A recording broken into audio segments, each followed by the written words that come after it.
Hello everybody, welcome back. This is part 2 of the side skirting on a pool deck. I went out to Home Depot and bought roughly about $125 worth of deck boards, and I had to buy screws, and I bought a gate kit to put a gate on the side of this thing.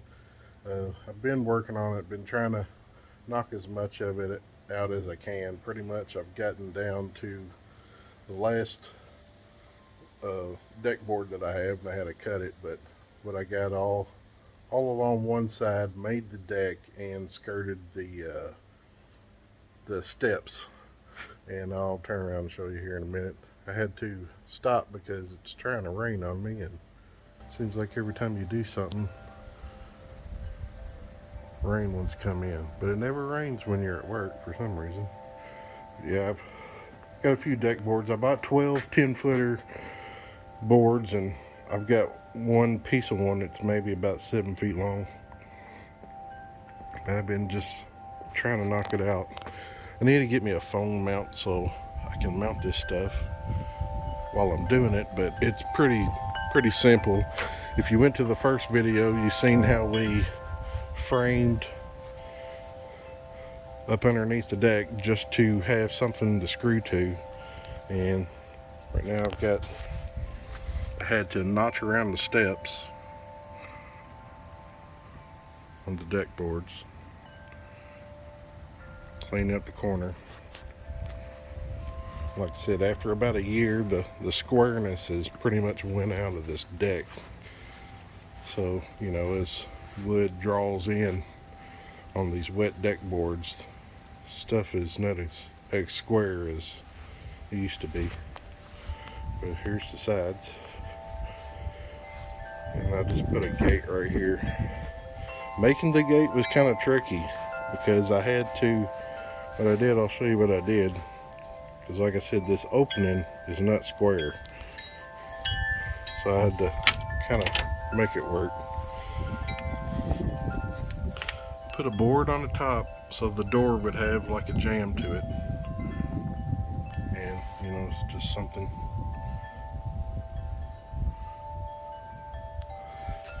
But I used pocket holes and kind of cut a square that would fit into this.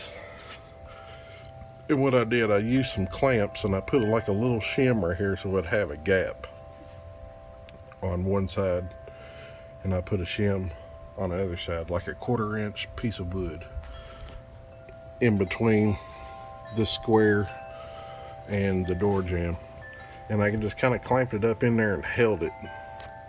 And then I cut deck boards. As I had that square in there, I just cut my deck boards to length and screwed it to the square and just worked my way down as I did that.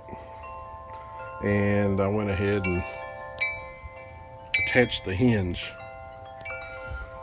while I had it in the clamps, so everything just kind of held in its spot.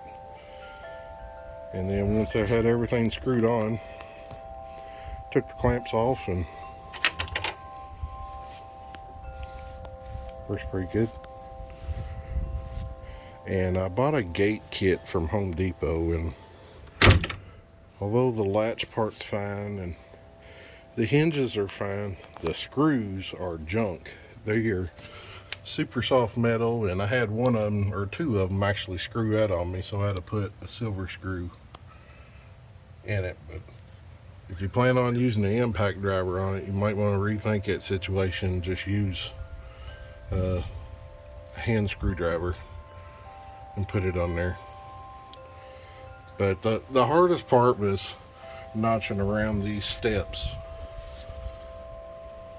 and I got a couple of steps right here I need to replace because they're warped so bad and it won't sit flush right there. But I'll do that sometime. And I also need to make a piece for this end. I still have to do that, and the other side.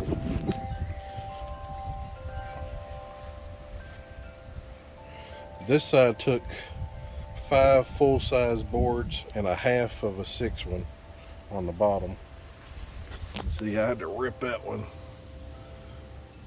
I put it through the table saw and ripped it.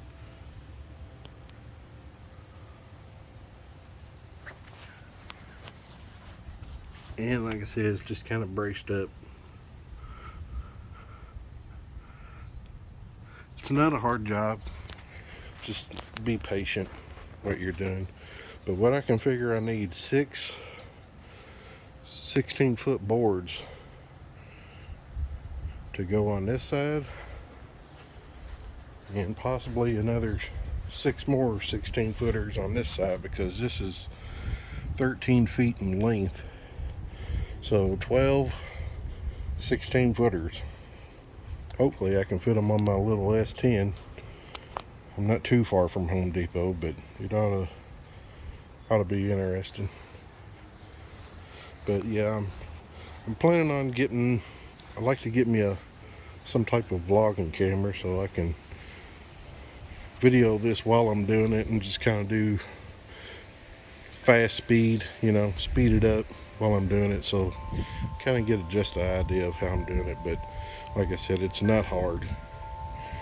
It's just putting panels up. And if you do this like this, start at the top and work your way down. Deal with the bottom board by, you know, if you have to shorten it or whatever. But as long as you start at the top and go down, it don't look bad. But do not start at the bottom and go up. Then you'll be ripping the top board and you'll see it a whole lot more. But like I said, it is about $120 worth of deck boards right here. 10 footers, 12 of them. And of course I had to buy the expensive deck screws, $33 for some deck mate screws. I just used 2-inch screws to attach the boards to the framing part. That's what I got so far. Gotta go back to Home Depot and buy some more wood. So this is part 2. We'll get back with part 3, and hopefully we'll have this thing finished on part 3. And then it'll be time to open the pool then by then. Hopefully by then. The weather here is still 55, 60 degrees, but you know, Derby's next week. And I usually open it on Derby Day. But I don't know this year. They're still calling for Derby to be kind of cool, so I might give it another week or 2. And that's all I got, guys. Thanks for watching the video. Like, share, and subscribe. Keep in touch and I'll put on some more videos. Thanks.